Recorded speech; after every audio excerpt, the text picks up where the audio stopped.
Hi friends, welcome to day 8 of Navaratri prasadam series. ఈరోజు అమ్మవారు మనకి సరస్వతీదేవి రూపంలో దర్శనం అయితే ఇస్తారు. ఈరోజు అమ్మవారి కోసం మనం శనగలను అయితే ప్రసాదంగా చేసి పెడుతున్నాం అనమాట.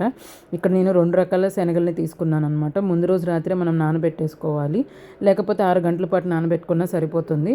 వీటిని పొద్దున లేసి శుభ్రంగా వాష్ చేసి కుక్కర్లోకి అయితే ట్రాన్స్ఫర్ చేసుకోవాలి.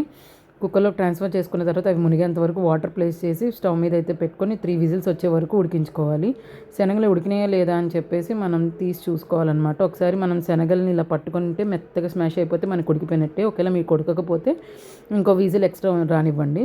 ఇంకా తర్వాత మనం శనగల తాలింపు కోసం కడాయి పెట్టుకొని అందులో ఆయిల్ వేసుకోవాలి.